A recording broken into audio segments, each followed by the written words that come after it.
정직하며 그가 행하시는 일은 다 진실하시도다.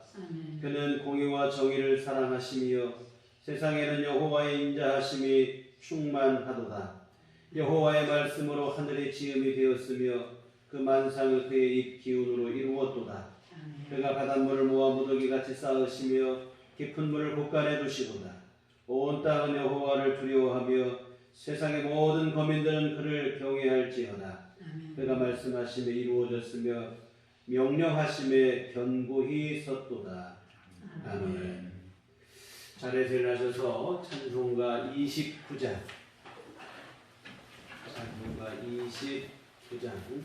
찬송하십니다.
전능하사 천지를 만드신 하나님 아버지를 내가 믿사오며 그 어린 아들 우리 주 예수 그리스도를 믿사오니 이는 성령으로 잉태하사 동정녀 마리아에게 나시고 본디오 빌라도에게 고난을 받으사 십자가에 못 박혀 죽으시고 장사한 지 사흘 만에 죽은 자 가운데서 다시 살아나시며 하늘에 오르사 전능하신 하나님 우편에 앉아 계시다가 저리로서 산 자와 죽은 자를 심판하러 오시리라. 성령을 믿사오며 거룩한 공예와 성도가 서로 교통한 것과 죄를 사하여 주시는 것과 몸이 다시 사는 것과 영원히 사는 것을 믿사옵나이다. 아멘. 성시교독은 교독문 15번입니다.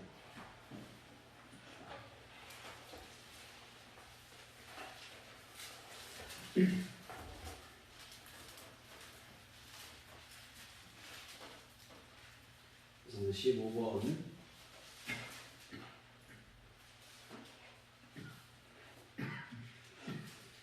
여호와는 나의 빛이요 나의 구원이시니 내가 누구를 두려워하리요. 여호와는 내 생명의 능력이시니 내가 누구를 무서워하리요. 악인들이 내 살을 먹으려고 내게로 왔으나 나의 대적들 나의 원수들이 그들을 지적하여 넘어졌도다. 군대가 나를 대적하여 진칠지라도 내 마음이 두렵지 아니하며 전쟁이 일어나 나를 취할지라도 나는 여전히 깨어나리로다. 내가 여호와께 바라는 한 가지 일 그것을 구하리니 곧 내가 내 평생의 여호와의 집에 살면서 여호와의 아름다움을 바라보며 그의 성전에서 사모하는 그것이라. 여호와께서 환난 날에 나를 그의 초막 속의 비밀이 지키시고 그의 장막 은밀한 곳에 나를 숨기시며 높은 바위 위에 두시리로다. 이제 내 머리가 나를 둘러싼 내 원수 위에 들리리니 내가 그의 장막에서 즐거운 제사를 드리겠고 노래하며 여호와를 찬송하리로다. 아멘. 오늘은 찬송가 6장입니다.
비록 무화과 나무가 무성하지 못하며 포도나무에 열매가 없으며 감람나무에 소출이 없으며 밭에 먹을 것이 없으며 우리의 양이 없으며 외양간에 소가 없을지라도 나는 여호와로 말미암아 즐거워하며 나의 구원의 하나님으로 말미암아 기뻐하리로다. 하박국 선지자의 기도에 나타난 아름다운 믿음처럼 우리의 믿음도 주님께서 보시기에 아름다운 믿음이기를 소원합니다.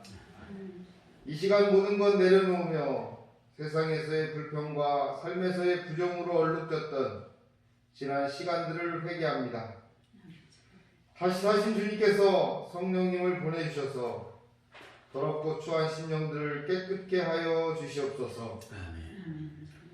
오늘도 거룩한 주님의 귀한 날을 허락하셨사오니 주님의 날에 은혜 받게 하시고 특별히 성령 받게 하셔서 옛것을 털어버리는 감격과 감동의 시간으로 삼아 주시옵소서. 주님의 핏값으로 사신 우리들 교회 위에 복의 복을 더하여 주시옵소서. 우리들 교회에 모인 모든 이들이 복을 받게 하여 주시옵소서.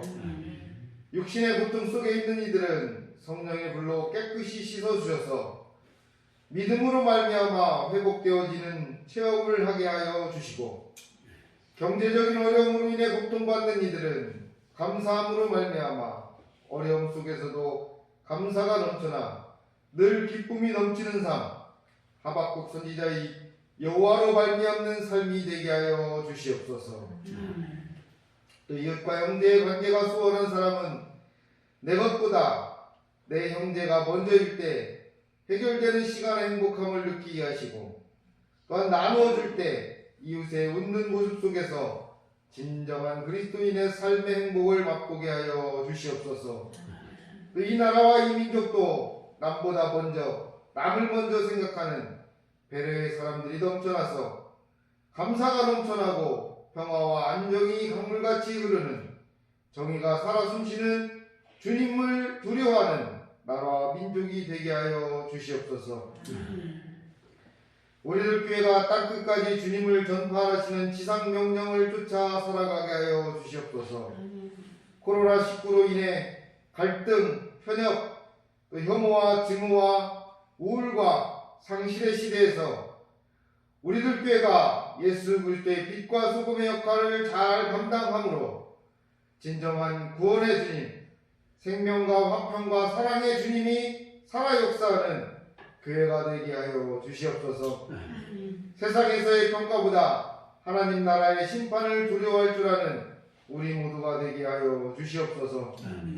어렵고 힘든 시간들의 연속일지라도 나의 구원의 하나님으로 말미암아 기뻐하고 주님의 사랑으로 말미암아 힘을 내고 성령의 도우심으로 말미암아 사랑하게 하여 주시옵소서. 오늘도 예배 후에 복 내려 주시기를 원하실 줄로 믿습니다. 성령님의 내리하심으로 신령과 진정으로 예배하게 하시고 오늘도 주시는 말씀도 아멘으로 화답하게 하여 주시옵소서. 또 이 말씀을 붙잡고 살아갈 때 삶의 형통함과 주님의 동행하심을 경험하며 그것을 간증하고 주님의 이름을 증거하며 살아가게 은혜를 덧입혀 주시옵소서.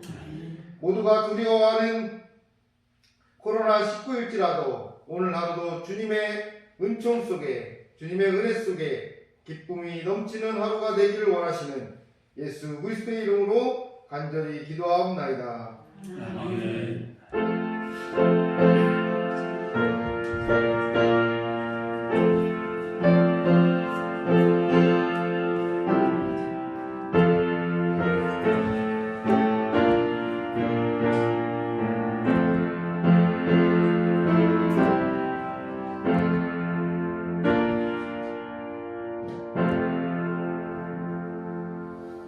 주님과 같이 기도하시겠습니다. 하늘에 계신 우리 아버지여, 이름이 거룩히 여김을 받으시오며 나라 임하옵시며 뜻이 하늘에서 이룬 것 같이 땅에서도 이루어지이다. 오늘날 우리에게 용할 양식을 주옵시고 우리가 우리에게 죄 지은 자를 사하여 준 것 같이 우리의 죄를 사하여 주옵시고 우리를 시험에 들게 하지 마옵시고 다만 에게서 도하옵소서. 내게 나라와 권세와 영광이 아버지께 영원히 쌓아옵나이다. 아멘. 이 시간 우리에게 주신 하나님 말씀은 구약성경 창세기 28장 10절에서 22절까지 말씀입니다. 구약성경 창세기 28장 10절부터 22절까지 말씀입니다.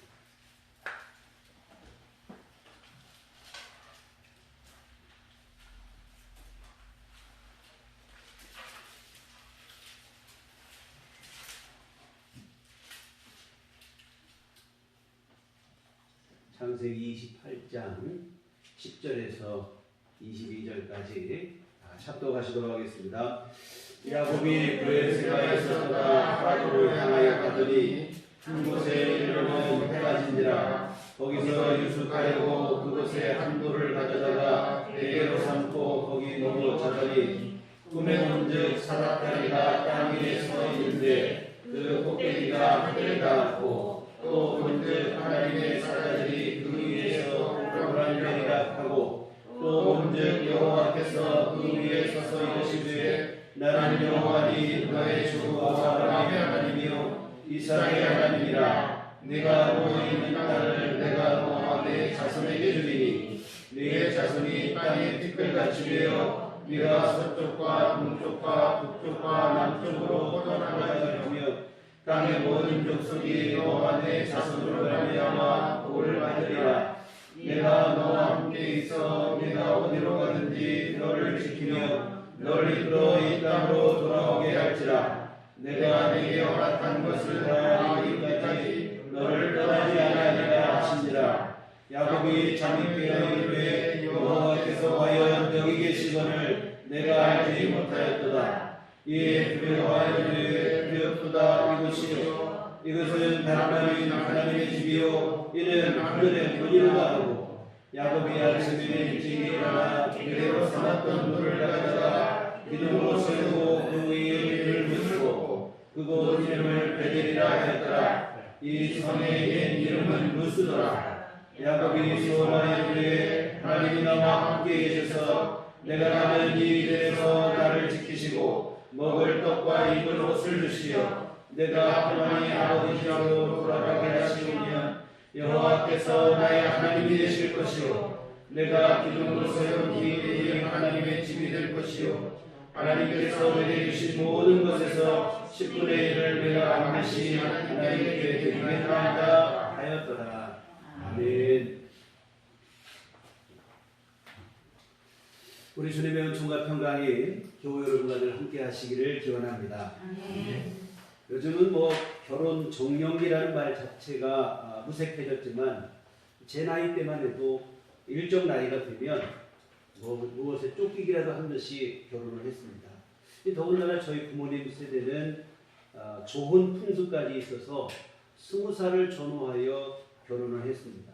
요즘으로 하면 고등학교, 대학교 다닐 나이에 결혼을 한 것인데 그러다 보니까 뭐 묻지 못할 재밌는 일도 많이 벌어졌다고 그래요. 시어머니와 며느리가 같이 뭐 아이를 동시에 낳는 일들이 벌어지고 뭐 저희도 저희 큰누님하고 저희 막내 고모하고 2살밖에 차이가 안 나는데요. 전에도 방송에 보니까 이런 얘기도 나오더라고요. 형수님이 시동생을 젖먹여 키웠다는 뭐 이런 얘기도 나오고 하는데 이 아브라함의 집안에서도 비슷한 일이 벌어졌어요. 아브라함의 아내 사라가 죽은 후에 아브라함은 후처를 얻어서 6명의 자녀를 더 낳았습니다. 그런데 그러는 동안에 그 아들 이삭은 자식을 낳지를 못하는 거예요. 이삭은 40세로 다소 늦은 나이에 결혼을 했는데 20년 동안이나 자식이 없었습니다. 20년이 지나서야 뒤늦게 아이가 생겼는데 쌍둥이. 근데 이 쌍둥이가 뱃속에서 얼마나 매일같이 싸우는지 너무 심각하게 싸우다 보니까 야곱이 이 문제를 가지고 이삭이 이 문제를 가지고 하나님 앞에 기도를 다 했을 정도입니다. 여하튼 뱃속에서부터 신경전을 벌이던 쌍둥이가 드디어 산딸이 되어 세상 밖으로 나오는데 나올 때도 가관입니다. 먼저 형이 나오는데 온몸이 어린아이가 털국수미로 나오는 거예요. 뒤이어 동생이 나오는데 형의 발목을 붙잡고 뒤쫓아 나오는 것입니다. 이렇게 태어난 쌍둥이가 바로 예서와 야곱입니다. 그런데 예서와 야곱은 쌍둥이긴 하지만 서로 완전히 달라요. 아마 이란성 쌍둥이였던 것 같은데 외모도 다르고 성격도 다르고 모든 면에서 상반적입니다. 형 예서는 아주 외향적인 성격으로 사냥꾼이었어요. 매일 들과 산을 헤치면서 사냥을 하는 이러한 사람이었고 반면에 동생 야곱은 집에서 조용조용히 지내는 아주 내성적인 사람이었어요. 이 두 아들을 두고 부모들도 각각 편애를 했는데 아버지 이삭은 남자다운 큰아들 예서를 좋아했고 어머니 리브가는 여성스러운 작은아들 야곱을 좋아했습니다. 그러던 어느 날 에서가 하루는 산에서 사냥을 마치고 집에 돌아왔는데 집에 돌아오는데 보니까 동생 야곱이 팥죽을 쓰고 있어요. 하루 종일 산으로 들러 뛰어다니니 얼마나 허기가 지고 힘들어요. 팥죽 냄새가 달콤할 수밖에 없죠. 근데 동생 야곱이 살살 양만 올리지 팥죽을 주질 않는 거예요. 이 형이 가지고 있는 이 맏아들의 권리를 양보하면 모를까 그 전에는 내가 이 팥죽을 줄 수 없다. 사실 이것은 말도 안 되는 거래입니다. 이 맏아들의 권리는 팥죽 한 그릇하고 바꿀 성격의 것이 아닙니다. 맏아들이 되면 우선 다른 형제보다 유산을 2배로 받을 수 있어요. 그리고 가정의 모든 일을 주도적으로 이끌어갈 수 있는 주도권이 있고 더군다나 이 지금 예서와 야곱 관계에서는 아브라함 때부터 약속된 그 축복의 상속자가 되는 일이기도 합니다. 그러니 이게 보통 중요한 일이 아니죠. 고작 팥죽 한 그릇하고 바꿀 게 아닙니다. 근데 예서는 어리석게도 팥죽 한 그릇하고 바꾸고 말아요. 내가 지금 당장 배가 고파 죽게 생겼는데 맏아들의 권리가 다 무슨 소용이냐며 팥죽 한 그릇하고 바꿨는데요. 사실 지금 팥죽 한 그릇 안 먹는다고 곧 죽는 것도 아니거든요. 여하튼 어리석은 선택을 한 것입니다. 여하튼 이런 일이 있고 세월은 더 흘러서 이제 아버지 이삭이 나이가 너무 들어서 눈이 안 보일 정도로 노년이 됐습니다. 그때 이삭은 이제 자신이 죽을 날이 머지않았음을 직감하고는 마지막으로 아들들에게 복을 빌어줄 것을 생각을 합니다. 그래서 먼저 큰아들을 조용히 불러요. 그리고 뭐라고 하냐면 너 빨리 밖에 나가 사냥을 해서 짐승을 잡아서 맛있는 음식을 해가지고 와라. 그러면 내가 그 음식을 먹고 기쁜 마음으로 마음껏 너에게 복을 빌어주겠다. 이 말에 에서는 즉시로 들러나가죠. 사냥을 하러. 근데 이 두 부자의 대화를 누가 엿들었냐면 어머니 리브가가 엿들었던. 리브가가 생각할 때 이거 안 되겠거든요. 자기가 사랑하는 아들, 작은 아들 야곱이 복을 받아야 되는데 자칫하다가는 에서에게 다 뺏기게 생겼거든요. 이에 리브가는 다급히 야곱을 불러요. 그리고 뭐라고 하냐면 이 모든 정황을 얘기한 후에 너 형이 돌아오기 전에 네가 먼저 가라. 집에서 기르는 양 새끼 한 마리 잡아가지고 음식을 만들어서 네가 형인체하고 아버지에게 가서 복을 받으라는 거예요. 형에게 갈 복을 가로치는 거예요. 그래서 야곱이 뭐라고 하냐면 안 될 일이라고. 나는 형과 달리 매끈매끈한 사람인데 아버지가 자신을 만져보기라도 하는 날에는 속인 것이 탄로날 것이 아니냐. 그렇게 되면 복은 고사하고 오히려 저주를 받을 것이다. 그래서 어머니가 뭐라고 하냐면 걱정 말라. 내가 너를 형과 똑같이 만들어주겠다고 하더니 양털을 갖다가 야곱의 손과 목에 붙여주고는 그 형이 입던 옷을 입혀서 에서인 것처럼 위장을 한 거예요. 이 모자가 합세해서 눈이 안 보이는 아버지를 속인 거예요.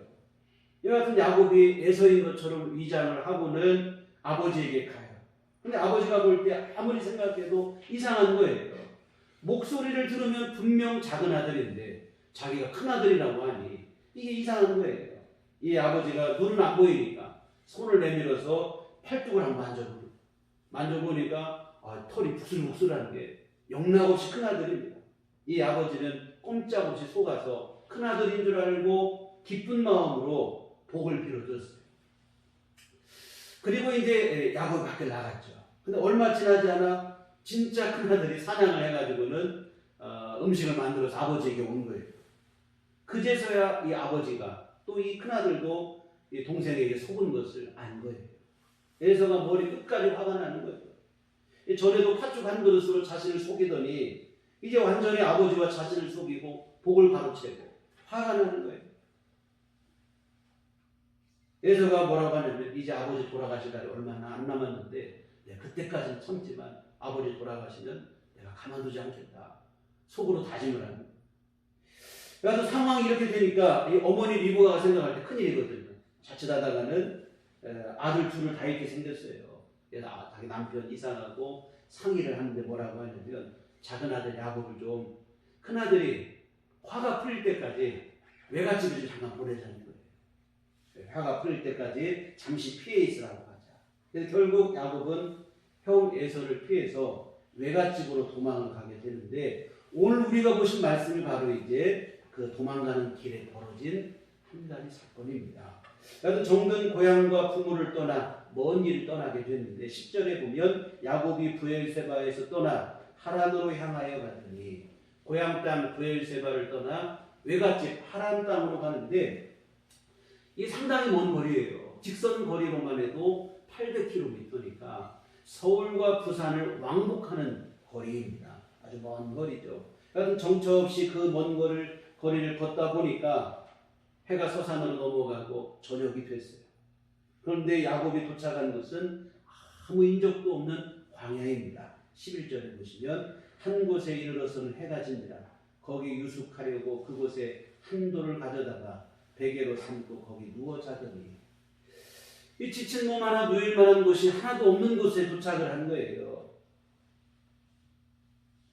야곱이 돌을 베개 삼고 하늘을 이불 삼아 이 빈들에서 노숙을 하는 거예요.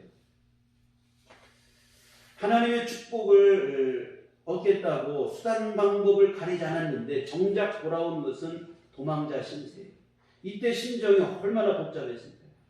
내가 아버지와 형을 속이더니 결국 이렇게 벌을 받는구나. 죄책감이 들었을 거예요. 내가 그때 왜 그랬을까? 후회스러운 마음도 있고. 한편으로는 내가 외갓집까지 무사히 갈 수 있을까? 가면 정말 외삼촌은 나를 반겨주실까? 이 불안한 마음도 있고. 그래서 심경이 복잡하죠. 이 복잡한 마음을 달래고자 돌베개 베고 맨 땅에 누워 잠을 잤는데 참 처량하기 그지없는 모습이죠. 그런데 여러분 이것은 비단 옛날 야곱만의 일이 아니에요. 오늘 사는 우리 또한 이러한 괴로움과 번민 속에 살아갈 때가 많습니다. 우리 예배 후에 부를 찬송가에 내 고생하는 것 옛 야곱이 돌베개 베고 잠갔습니다. 한 가사가 있는데요. 정말 우리 인생길이 그런 때가 많이 있어요.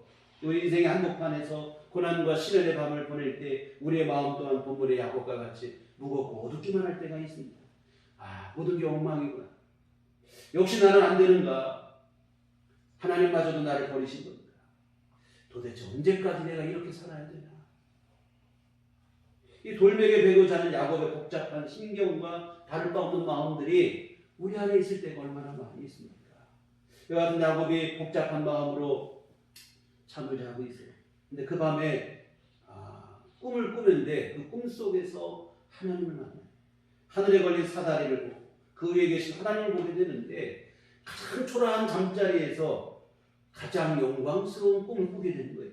12절을 보시면 꿈에 본즉 사닥다리가 땅 위에 서 있는데 그 꼭대기가 하늘에 닿았고 또 본즉 하나님의 사자들이 그 위에서 오르락내리락 하고 참 이게 세상 초라한 잠자리인데 하늘을 보고 하나님을 보는 꿈을 꾼 거예요. 가장 힘들고 괴로운 밤에 하늘에 걸친 사다리를 보고 그 위에 계신 하나님을 보고 그리고 그 하나님의 약속의 말씀을 듣는데 13절 말씀 보면 또 본즉 여호와께서 그 위에 서서 이르시되 나는 여호와니 너의 조부 아브라함의 하나님이요 이삭의 하나님이라 네가 누워있는 땅을 내가 너와 네 자손에게 주리니 나는 여호와니 너의 조부 아브라함의 하나님이요 이삭의 하나님이라 이렇게 말씀을 하시는데 이 말씀은 무슨 뜻이냐면 오늘 갑자기 하나님께서 처음으로 야곱에게 찾아오신 게 아니라 사실은 조상 때부터 이 야곱을 지키고 보호하고 계셨다는 의미로 하신 말씀이라고 생각이 듭니다. 하나님께서 야곱과 함께 하시는 어제 오늘의 일이 아니라는 거예요. 조상 대대로 그 이전부터 줄곧 하나님은 야곱을 지키시고 보호하시고 그 삶을 인도하고 계셨다고 하는 사실입니다. 여러분 하나님으로부터 이 말씀을 들었을 때 야곱이 얼마나 큰 위로가 되었을까요? 야곱은 지금 자신이 철저히 혼자가 되었다고 생각하고 있는 거예요. 가족과도 떨어지고 철저히 혼자 된 줄 알았어요. 이 빈 들판에서 밤은 깊었는데 의지할 것 하나 없어서 돌을 베개 삼아 자고 있는 중이니 그 고독함과 그 상실감이 얼마나 크겠습니까? 우리 헤이리가 처음으로 미국에 갈 때 나중에서 한 얘기예요. 처음 미국 가는데 비행기 안에서 계속 울다가 졸다가 울다가 하다 지쳐서 잠이 들어서 갔다고 이런 얘기를 해요. 자기가 가고 싶어서 가는 길이지만 처음으로 가족을 떠나고 가보지도 못한 곳을 한 번도 가보지 않은 곳을 가려고 하니까 그때가 만으로 20살도 안 됐을 나이니 얼마나 마음이 두렵고 또 불안하고 여하튼 그런 마음이었다는 거예요. 여러분 야곱이 바로 그런 마음이죠. 근데 하나님께서 나타나셔서 하시는 말씀이 오래전부터 내가 너를 지켜보고 있었다. 그리고 내가 지금도 너와 함께한다. 여러분 이 말씀이 얼마나 큰 힘이 되고 위로가 되었겠습니까? 그리고 하나님 하시는 말씀이 뭐냐면 네가 지금 누워있는 땅을 내가 너와 네 자손에게 주겠다고 말씀하십니다. 야곱이 지금 빈몸으로 돌을 베개 삼고 누워있는 땅. 근데 여러분 그 땅을 하나님께서 야곱과 그 자손에게 주시겠다고 약속하십니다. 지금은 비록 이 땅을 도망치듯이 떠나가지만 결국에는 네가 다시 돌아와 이 땅의 주인이 될 것이라 하시는 거예요. 14절에 보면 네 자손이 땅에 티끌같이 되어 네가 서쪽과 동쪽과 북쪽과 남쪽으로 퍼져나갈지며 땅의 모든 족속이 너와 네 자손으로 말미암아 복을 받으리라. 자손의 축복인데 많은 자손을 주겠다는 거예요. 그 후손들이 동서남북으로 퍼져나갈 것이고 결국에는 그 너의 후손을 통해서 이 땅의 모든 족속들이 복을 받을 것이다. 아마 야곱은 그때는 지금 오늘 본문의 상황에서는 이 말씀에 대해서 잘 몰랐을 거지만 이 말은 뭐냐면 야곱의 후손을 통해 이 땅의 구주 예수님이 오실 것과 그 예수님을 통해 이 땅의 모든 백성들이 구원을 누릴 것에 대한 영광스러운 정말 영광스러운 약속의 말씀입니다. 15절 내가 너와 함께 있어 네가 어디로 가든지 너를 지키며 너를 이끌어 이 땅으로 돌아오게 할지라 내가 네게 허락한 것을 다 이루기까지 너를 떠나지 아니하리라 하십니다. 야곱이 어디로 가든지 그를 지키시며 절대로 야곱을 떠나는 일이 없을 것이라 함께 해주시겠다고 약속하십니다. 야곱이 어디를 가든지 무엇을 하든지 어떤 상황에 놓이든지 그를 떠나지 아니하고 함께 하시겠다. 지금 상황에서 야곱에게 이 약속이 가장 큰 힘이 되었을 것이라 생각이 들어요. 앞으로 어떻게 될지 모르겠는 이 불확실함으로 불안한 마음인 야곱에게 함께 하시겠다, 떠나지 않겠다고 하시는 약속보다 더 귀한 약속은 없죠. 여하튼 하나님으로부터 너무 놀라운 약속의 말씀을 들었어요. 가장 초라한 곳에서 잠을 들었는데 꿈은 가장 영광스러운 꿈을 꾼 거예요. 하나님을 보고 하나님의 약속의 말씀을 들었어요. 깨버린 꿈이에요. 16절 야곱이 잠이 깨어 이르되 여호와께서 과연 여기 계시거늘 내가 알지 못하였구나. 잠에서 깬 야곱이 그제야 깨달은 거예요.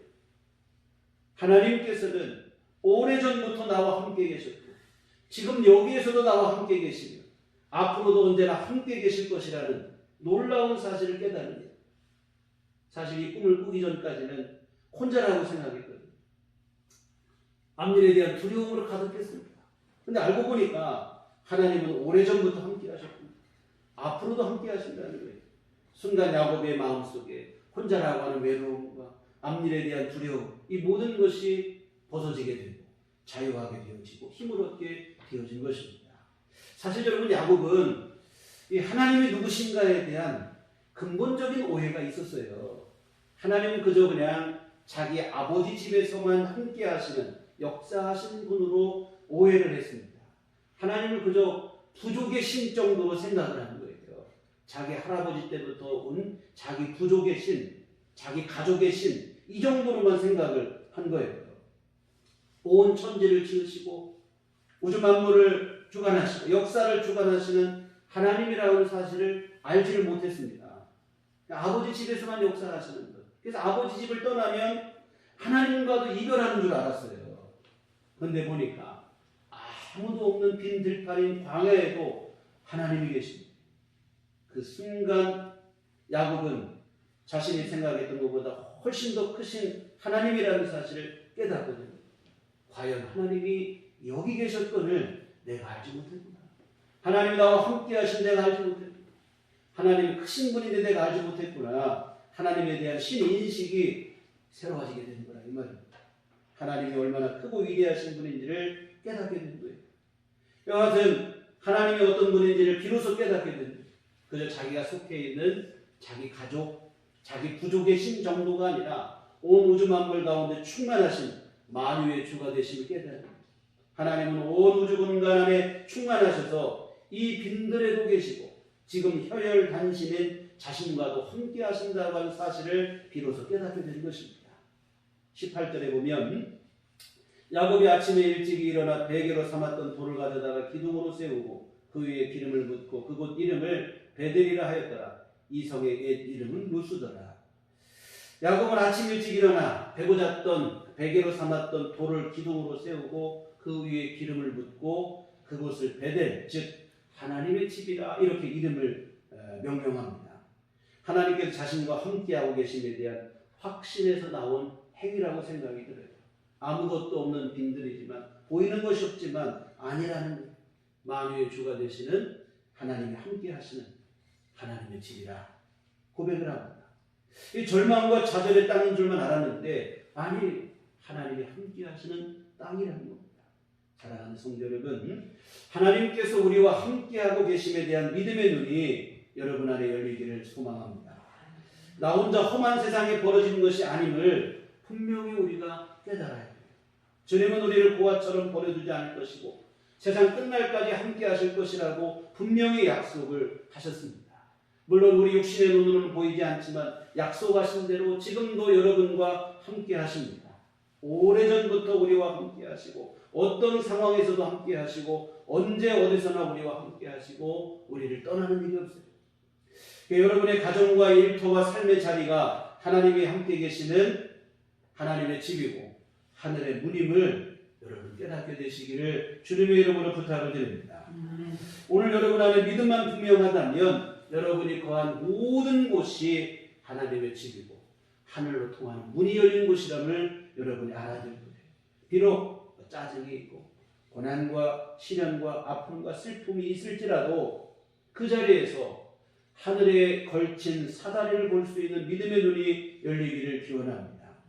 하늘을 향해 열려있는 하늘의 문을 바라보시고 그 사다리 위에 계신 하나님을 바라보시고 영원하신 하나님께서 우리에게 영원히 함께 하시겠다고 하는 하나님의 약속을 여러분이 듣고 그 약속을 굳게 붙잡으시기를 주님의 이름으로 부탁을 드립니다.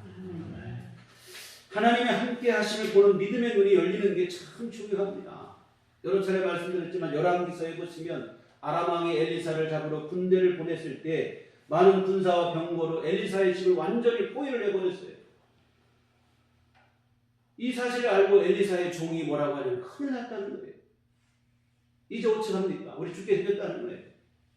근데 엘리사는 천하태평이에요.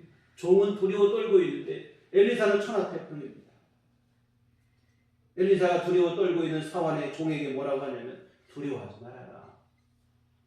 우리와 함께한 자가 저들보다 더 많다. 이런 얘기를 합니다. 그리고는 하나님께 기도를 하며 이 종의 눈을 열어달라고, 종의 눈을 좀 열게 해달라고 기도를 하니까 순간 종의 눈이 열리면서 뭐가 보이냐면 하나님이 보내신 불말과 불병거가 산에 가득하여 아람 군대를 대적하고 있는 것이 눈에 보이는 거예요. 여러분, 엘리사는 하나님의 군대가 자신과 함께함을 알고 있으니까 많은 군대가 자신을 진치고 뭐 이렇게 포위를 해도 두렵지 않았습니다. 근데 종은 모르니까 두려운 거예요. 사랑하는 성도 여러분, 하나님께서 언제나 어디서나 여러분과 함께 하시고 내가 혼자가 되었다고 생각하는 그 순간에도 하나님 말없이 여러분을 지켜보고 계셨습니다. 나 혼자 내 힘으로 힘겹게 살아왔다고 생각하는 그 삶 속에도 사실은 하나님이 함께 해주셨습니다. 복음성가 나의 등 위에서 이 가사가 있어요. 나의 등 위에서 나를 도우시는 주, 때때로 뒤돌아보면 여전히 계신 주, 잔잔한 미소로 바라보시며 나를 재촉하시며 우리가 하나님을 잊고 살았던 그 순간에도 하나님은 우리와 함께 하시고 내가 하나님을 잊고 살다가 무심결에 뒤를 돌아볼 때 그때에도 여전히 잔잔한 미소로 우리를 바라보시며 응원하시는 분이 좋으신 우리 아버지 하나님이십니다.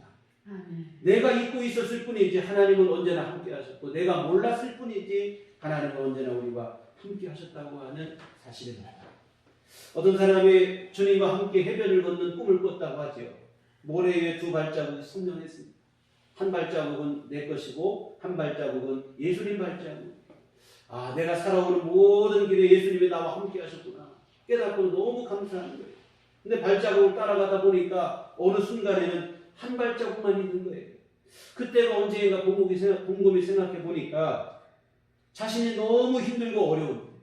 갑자기 예수님께 서운한 마음이 드는 거예요. 예수님, 내가 그때 얼마나 힘든 줄 알았어요. 내가 얼마나 힘들은 줄 아느냐고.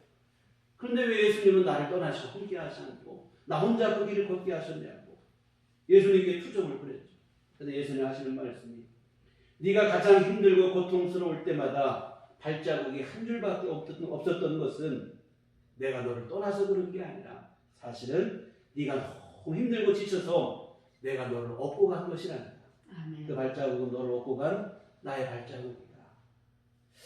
정말 여러분, 우리가 힘들고 어려울 때 은연중에 우리 마음속에 하나님에 대한 서운한 마음이 들 때가 있습니다. 왜 주님은 나와 함께 하시지 않을까? 내가 진짜로 주님이 지금이 필요할 때인데 왜 하필 이때 주님은 정작 나와 함께 하지 않는 것일까? 여러분, 그렇지 않아요. 우리 주님이 우리 자신보다 더 아파하시며 우리와 함께 하시고 우리를 묵묵히 응원하시는 줄 믿습니다. 하나님 앞에 우리를 위해 친히 간구하시며 우리를 도우시고 함께 하십니다. 하나님은 언제나 여러분과 함께 하십니다. 하나님께서 독생자 예수님을 이 땅에 보내시고 십자가에 죽게 하신 이유는 사실은 우리와 함께 하시기 위함입니다. 우리의 죄를 사하시고 우리를 자녀로 삼아 아버지와 자녀의 관계로 우리와 늘 함께 하시기 위함입니다. 독생자를 십자가에 죽게까지 하시면서 우리와 함께 하길 원하신 하나님, 우리와 함께 하는 게 하나님의 목적이었다면 그러면 이 하나님께서 우리를 외면하시거나 우리를 방치하시거나 내버려 두실 이유가 없어요. 언제나 어디서나 어떤 상황에서나 늘 우리와 함께 하시고 여러분, 이 믿음이 여러분 안에 분명하게 되시기를 부탁을 드립니다. 우리 이처럼 하나님의 함께 하심, 이 하나님의 함께 하심이 믿어진다면 다음으로 우리에게 필요한 것은 뭐냐면 하나님의 도우심에 대한 기대입니다. 나의 삶을 도우시고 보호하시고 인도하실 것에 대한 기대와 믿음이 여러분 안에 있어요. 룻기 강해에서 말씀을 드린 부분인데요. 룻이 시어머니 나오미와 함께 생면부지의 땅 베들레헴에 왔을 때 일입니다. 아무것도 가진 게 없었어요. 주변에 도울 사람 또한 아무도 없었습니다.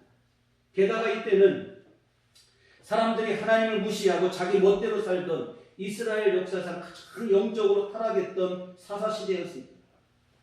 이 어느 것 하나 희망적인 게 없어요. 정말로 막막한 상황입니다.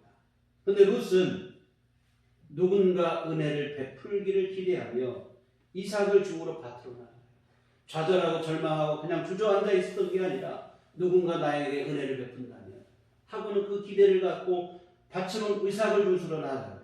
그런데 여러분, 누군가 은혜를 베풀기를 바랬다는 것은 사람의 도움을 기대했다는 말이 아닙니다. 이 말은 원래 뜻은 뭐냐면 하나님께서 누군가를 통해 나에게 은혜를 베푸시면 이런 뜻이에요. 하나님의 은혜를 기대하고 하나님의 도움을 기대하고 나가는 겁니다. 모든 것이 절망적이고 부정적입니다. 그러나 룻은 그러한 때에 좌절하고 절망한 게 아니라 하나님은 지금도 나와 함께 하시고 그 하나님이 나를 도우시고 은혜를 베푸실 것이라는 그 기대를 가지고 하나님의 도움을 기대하며 이삭을 주우러 밭으로 나갔습니다. 그렇게 나간 밭에서 보아스를 만나고 그 보아스를 통해서 무너진 가문을 일으켜 세울 수 있었고, 그런데 이 일은 단순히 가문만 일으키는 정도가 아니라 그 후손을 통해 다윗이 나고 예수님이 나시고 죄와 사망 가운데 있는 세상을 구원하는 위대한 역사를 이루게 된 거예요. 그것은 하나님의 위대한 구원 역사의 도구로 영광스럽게 쓰임받게 되어졌습니다. 사랑하는 성도 여러분, 룻은 모든 것이 부정적인 상황에 있었습니다. 그런 상황을 룻이 모르는 바가 아니에요. 가진 것도 없고 도울 사람도 없고 절망적인 상황이라는 것을 누구보다도 잘 알고 있죠. 자기 문제니까. 그런데 룻은 이 모든 절망적인 상황이지만 절망하지 않았어요. 왜? 그 마음속에 하나님의 함께 하심에 대한 믿음이 있었고 그 하나님이 나를 도울 것이라고 하는 기대가 그 마음속에 있었기 때문입니다. 결국 이 믿음이 모든 부정적이고 절망적인 상황을 극복하고 룻으로 하여금 승리의 자리에 서게 하였습니다. 여러분, 이 믿음이 오늘 우리에게 가장 절실하게 필요한 것 같아요. 하나님의 함께 하심에 대한 믿음, 그리고 그 하나님께서 친히 나를 도우실 것이라고 하는 그 기대함, 이것이 우리 안에 있어야 돼요. 요즘 너무 무신한 시대가 됐습니다. 하나님의 함께 하심에 대한 믿음도 없지만 하나님의 손길에 대한 기대 자체가 없어요. 오늘 우리는 하나님은 우리의 좋으신 아버지고 오늘 우리는 하나님의 자녀가 되었는데 고아처럼 생각하고 살아갑니다. 하나님 아버지도 없고 하나님 아버지의 도움도 없는 것처럼 마치 고아라고 고아가 된 것처럼 생각하고 살아가요. 여러분, 하나님 아버지께서 우리를 도우실 것을 기대하시기 바랍니다. 무시로 주 앞에 나아가 기도하고 하나님의 도움을 의지하시기를 부탁을 드립니다. 물론 그렇다고 손 놓고 가만히 있으라는 얘기는 아니에요. 내가 해야 될 일을 하겠죠. 그런데 여러분, 기도하며 하나님이 도우실 것을 믿고 더 힘있게 그 일을 감당하시라 하는 얘기가 되어지겠습니다. 여러분, 점점 갈수록 하나님의 기대, 하나님의 도움에 대한 기대가 사라져가고 있습니다. 기대 자체가 없어지고 있어요. 오늘 우리의 믿음이 도대체 무엇인가 한번 생각해 볼 것인데요. 하나님이 내 아버지가 되시고 그 하나님 아버지께 지금도 살아계시고 나와 함께 하심에 대한 믿음, 도우실 것에 대한 기대, 이것이 우리 안에 분명해야 될 줄 믿습니다. 여하튼 무시로 기도하시고 하나님의 도움을 의지하시기 바랍니다. 오늘 야곱도 보세요. 하나님이 함께 하심을 깨닫는 즉시 야곱은 하나님 앞에 기도하기 시작합니다. 20절에 보면 야곱이 서원하여 이르되 하나님이 나와 함께 계셔서 내가 가는 이 길에서 나를 지키시고 먹을 떡과 입을 옷을 주시어 내가 평안히 아버지 집으로 돌아가게 하시오면 여호와께서 나의 하나님이 되실 것이요 내가 기둥으로 세운 이 돌이 하나님의 집이 될 것이요 하나님께서 내게 주신 모든 것에서 10분의 1을 내가 반드시 하나님께 드리겠나이다 하였더라. 내가 가는 길에 하나님이 나를 지켜주셔서 무사히 나 돌아오게 해주시면 내가 지금 이 기둥으로 세운 이 돌 위 이곳이 하나님의 집이 될 것이다. 뭐냐면 하나님께 돌아와 내가 하나님 앞에 예배를 드리겠다는 말이고, 그리고 내가 그것에서 얻은 모든 재물의 11조를 내가 하나님께 드리겠다 약속을 하며 기도하는 거예요. 여러분, 지금까지는 막막하기만 했던 길이었어요. 과연 내가 무사히 도착할 수 있을지, 외삼촌이 나를 반겨주실지, 어느 것 하나 분명한 것이 없는 불확실함만 있었다 이 말입니다. 그런데 하나님이 오래전부터 나와 함께 하시고 지금도 함께 하실 것을 함께 하신다는 사실을 알게 되니까 하나님 앞에 기도하게 됩니다. 하나님의 함께 하심을 알게 되니까 염려하고 근심하고 걱정하는 게 아니라 하나님이 도우실 것을 기대하며 기도합니다. 막막하고 불확실했던 자신의 길이지만 그 길을 하나님께 기도로 맡기는 거예요. 사랑하는 성도 여러분, 하나님 아버지께서 하나님의 자녀된 여러분과 늘 함께 하십니다. 다시 말씀드리지만 독생자 예수님을 십자가에 내주신 이유가 바로 여기에 있어요. 우리의 아버지가 되시어 우리와 함께 하시기 위함입니다. 그리고 지난 시간까지 우리 살펴보신 것처럼 하나님은 이 땅에서만 함께 하시는 것이 아니라 영원히 함께 하시기 위해서 우리를 위해 천국까지 예비하신 좋으신 아버지이십니다. 그러니 하나님께서 우리를 혼자 버려두실 이유가 없죠. 고아처럼 버려두지 않겠다고 하신 주님께서는 그 약속대로 지금도 함께 하심을 믿으시길 바랍니다. 그래서 언제나 어디서나 어떤 상황에서나 하나님 아버지께서 함께 하심을 여러분 분명한 믿음으로 여러분 안에 갖게 되시기를 부탁을 드립니다. 사랑하는 성도 여러분, 지금 혹시 본문의 야곱처럼 고난과 시련의 밤을 지나고 계신가요? 어디 속 시원히 내놓고 말할 수 없는 남모를 아픔을 홀로 겪고 계시는 분도 계실지도 모르겠습니다. 도무지 해결되지 않을 것 같은 문제 때문에 고민하고 계신 분도 있을지도 몰라요. 혹시 지금 여러분이 그런 상황일지라도 좌절하거나 절망하지 않으셨으면 좋겠습니다. 우리는 고아가 아니라 하나님을 아버지라 부르는 하나님의 자녀가 되었기 때문입니다. 언제나 우리와 함께 하시는 좋으신 아버지 하나님이 여러분과 함께 하심을 믿으시기 바랍니다. 좌절하거나 절망하지 마시고 좋으신 아버지께 기도했으면 좋겠습니다. 내가 산을 향하여 눈을 들리라. 나의 도움이 어디서 올까? 나의 도움은 천지를 지으신 여호와에게서로다 했습니다. 여러분 100마디, 1000마디 원망과 불평과 좌절의 말보다 한마디 기도가 능력이 되어질 것입니다. 기도하세요. 그리고 하나님께서 도우실 것을 믿고 담대함으로 여러분의 삶을 살아나가셨으면 좋겠습니다. 좋으신 아버지께서 반드시 도움의 손길을 여러분의 삶 속에 베풀어 주실 줄 믿습니다. 기도하시겠습니다. 하나님 아버지, 참으로 우리가 혼자 되었다 생각이 들 때가 너무나 많습니다. 이 험한 세상에 벌어지는 듯 우리 마음속에 좌절과 절망이 들 때도 많이 있습니다. 고난과 시련의 밤은 더욱 깊어 앞이 보이지 않고 모든 게 끝난 것만 같은 그런 생각들이 우리 마음을 사로잡을 때도 있습니다. 그러나 주의 이때 우리는 문제에 함몰될 게 아니라 환경에 우리가 무너질 것이 아니라 그 모든 것을 뛰어넘어 역사하시는 하늘아버지 하나님의 계심을 기억하게 하여 주시옵소서. 그 아버지 하나님께서 우리와 함께 하시고 우리를 도우실 것을 믿고 기도하게 하시고 주를 의지하게 하시고 주께 우리 삶을 맡기게 하여 주시옵시며 하나님으로 인해 새 힘을 얻고 우리 삶을 더욱더 힘있게 살아가는 우리 모두가 되게 하여 주시옵소서. 예수님 이름으로 기도했습니다. 아멘. 찬송가 338장 찬송가 338장 찬송하시겠습니다.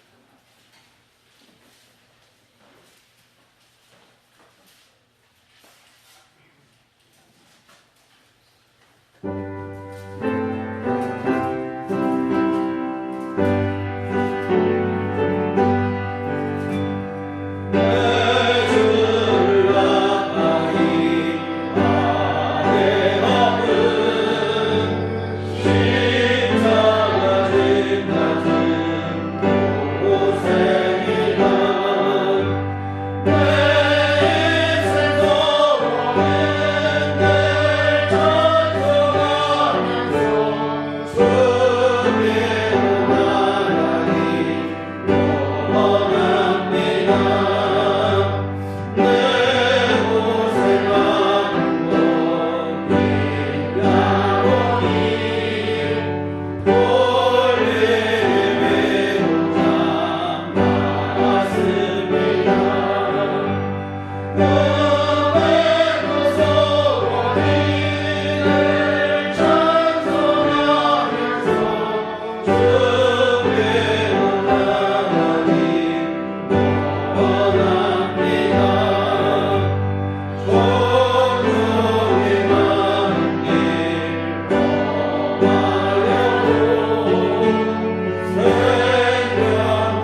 독생자 예수 그리스도 십자가 은혜로 하나님의 자녀로 삼아 주시고 오늘 우리 삶 속에 친히 함께 하시며 우리 삶을 이끄시고 인도하시고 보호하심을 진심으로 감사를 드립니다. 하나님 아버지 귀하시는 종 크신 사랑하신 감사하며 주 앞에 이 헌금을 드립니다. 하나님 기뻐 받으시고 귀한 예물 쓰이는 곳에 권능으로 역사하시어 하나님의 선한 뜻을 이루게 하여 주시옵소서. 아버지 하나님 또 오늘 참으로 귀한 예물을 구별하여 드리고 또 아버지 바쁘고 힘든 중에도 귀한 시간 허락 구별하여 주 앞에 함께 예배한 주의 사랑하는 모든 심령들 하나님께서 기뻐 받으시고 한량없는 주의 은총을 내려 주시옵소서. 아버지여 주께서 늘 귀한 삶을 일일이 간섭하시고 하나님께서 주관하시고 이끌어 주시어 하나님 뜻 안에 복된 삶들이 될 수 있도록 하나님 함께하여 주시옵소서. 아버지 또한 우리에게 더 큰 믿음을 주시어서 하나님이 늘 함께하심을 한시도 잊지 않은 분명한 믿음을 갖고 살아가게 하여 주시옵시고 아버지 하나님 앞에 살아간다고 하는 자신감과 든든함을 갖고 세상을 향하여 승리하는 삶을 살아가게 하여 주시옵소서. 또 아버지 하나님 또 우리에게 육신의 건강도 허락하여 주시어 아버지 하나님 전염병으로 어려운 이때에 건강함 누리고 살게 하시고 또 아버지 하나님 날씨가 차가운 때에 아버지 하나님 우리 건강을 지켜주시어서 아버지 하나님 건강함으로 우리 모든 일들과 우리 일상의 모든 삶들을 원활히 잘 수행하고 살아갈 수 있도록 매일의 삶 속에 주께서 새 힘을 허락하여 주시옵소서. 아버지 하나님 또 주 앞에 간절히 간구하옵기는 날마다 주님 앞에 소원을 두고 간절히 기도하는 우리 모든 교우들의 기도를 주께서 들으시고 하나님 응답하여 주시옵소서. 우리 주님이 우리의 좋으신 아버지가 되시고 우리에게 무엇이 필요한지 우리 자신보다도 더 잘 아시오니 하나님께서 필요한 것들로 필요한 때에 적절히 귀한 삶 속에 응답하시고 하나님께서 선하고 의롭고 복된 일로 인도하여 주시옵소서. 특별히 아버지 하나님 경제적으로 어려운 때에 하나님의 도움을 구하는 손길도 기도의 손길도 많이 있습니다. 우리 하나님께서 함께하여 주시어 긍휼과 자비를 베풀어 주시옵시고 하늘문을 여시고 주께서 복을 내려 주시어 아버지 하나님 어려움 당하지 않게 하여 주시옵시고 참으로 모든 일들의 일상에 필요한 일용할 모든 것들을 하나님이 공급하심으로 형통한 삶이 될 수 있도록 주님 은혜를 내려 주시옵소서. 아버지 하나님 또 우리 앞으로 한 주간 살아갈 때도 우리 주 예수 이름 붙잡아 승리케 하여 주시옵소서. 세상의 빛과 소금으로 살게 하시고 우리 주 예수님의 향기를 바라며 살아가게 하여 주시옵시고 하나님의 선한 뜻 이루는 주의 제자로 살아가는 우리 모두가 되게 하여 주시옵소서. 예수님 이름으로 기도했습니다. 아멘. 교회 소식 시간입니다. 우리 서로 인사할 때 주님만 바라봅시다. 네, 11월 둘째 주일 추수감사주일을 함께 예배를 드립니다. 그래서는 이 추수감사주일 하듯이 정말 코로나 때문에 어려웠긴 하지만 우리 열심히 전도하셔서 귀한 영혼들을 주께로 이끄는 그런 기회가 됐으면 좋겠고요. 또 우리 코로나 때문에 잠시 우리 예배가 조금 여러 어려움이 있는데요. 우리 예배도 더욱더 하나님 앞에 온전히 세워질 수 있도록 함께 더욱더 기도해 주시고 협력해 주시기 바랍니다. 날씨가 부쩍 차가워졌습니다. 차가워진 날씨 우리 언뜻 생각할 때는 날씨가 차가워지면 바이러스도 죽어서 없어질 것 같은데 오히려 코로나 바이러스는 날씨가 추울 때 건조할 때 더 활기를 띈다고 합니다. 그래서 이 가을 이 추운 날씨에 더 조심하셔야 돼요. 여름이 위험할 것 같지만 세균은 여름에 위험하지만 바이러스는 겨울에 위험합니다. 그래서 여러분 더 조심하시고 건강관리에 더욱 유념하시고 특히 독감 증세하고 코로나 바이러스 증세가 비슷하다고 해요. 그래서 이게 자칫 또 어려움이 있을 수 있습니다. 그래서 여러분 독감 예방 주사 할 수 있으면 다 맞으시고 이렇게 하셔서 겨울도 건강하게 잘 이겨나시길 부탁드립니다. 교회 밖의 집회와 성경보고 참여를 금하고 교회 중심으로 건강한 신앙생활을 함께 이어갔으면 좋겠습니다. 오늘 또 우리를 처음 방문하신 분들에게 함께 신앙생활을 하시면 등록해 주시면 기도를 드리도록 하겠습니다. 우리 다 같이 잘 일어나셔서 서로를 축복하시며 평안을 너에게 주노라. 평안하시겠습니다.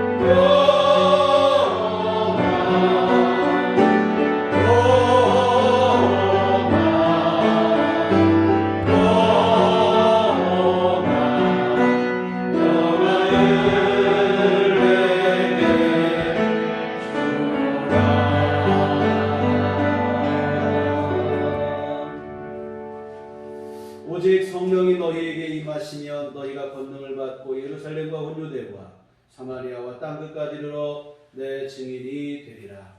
우리가 주의 증인이 되겠습니다. 이제는 우리 주 예수 그리스도의 구속의 은혜와 하나님 아버지의 극진하신 사랑하심과 성령님의 위로교통 역사 감화감동 충만하시니 주의 피로 세우신 우리들 교회 위에와 하나님 함께 하심을 믿고 주님 도우실 것을 기대하며 기도로 주 앞에 나가기를 사심하고 소원하는 주의 모든 자녀들 심령 위에 지금부터 영원토록 함께 계시기를 간절히 축원하옵나이다. 아멘.